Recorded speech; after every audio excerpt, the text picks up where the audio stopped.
Chicken কষা। সোমবারে দিয়ে দিলাম একটা শুকনো লঙ্কা, 2টা তেজপাতা, এলাচ, দারচিনি, লং আর গোটা জিরা।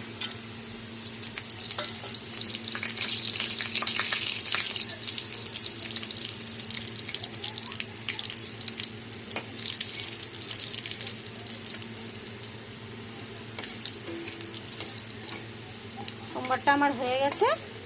এখন এখানে আছে 3টা পেঁয়াজ কুচি করে নিয়েছি আর একটা রসুন, গোটা রসুন দিয়েছি। এটা আপনারা দিলে দিবেন, না দিলে না স্কিপ করতে পারেন। সেটা ভালো লাগে আর কি, দিলে কামড়ের সাথে মুখে যখন পরে ভালো লাগে। এখন আমি এই পেঁয়াজটা ভেজে নিব অল্প।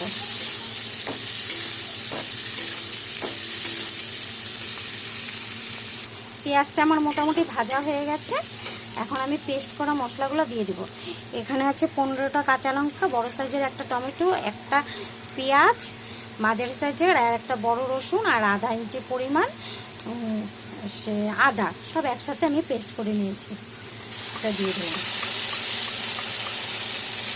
আর এখানে আছে 1 চামচ হলুদের গুঁড়া, আধা চামচ ধনে গুঁড়া, 1 চামচ জিরের গুঁড়া, আর ঝাল লঙ্কার গুঁড়া 1 চামচ, আর টেস্টের জন্য অল্প চিনি। সব দিয়ে দিলাম। সব একসাথে আমি এখন কষিয়ে নেব।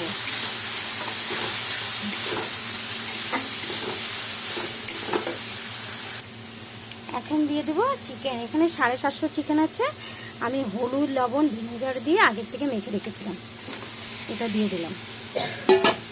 আর দিয়ে দিলাম আলু 3টা বড় সাইজের। আলুটা তোমরা দিলে দিতে পারো, না দিলে না। আমার ঘরে চলে আলু ছাড়া মাংস ভালো পায় না, তাই আমি আলুটা দিয়েছি।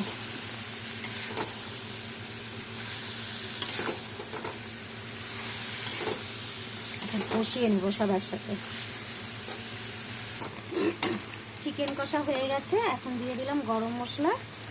তোমরা এরকম করে বানিয়ে খেয়ে বলবে কেমন হয়েছে। লাইক, কমেন্ট, শেয়ার করবে, সাবস্ক্রাইব করে পাশে থাকবে। Thank you.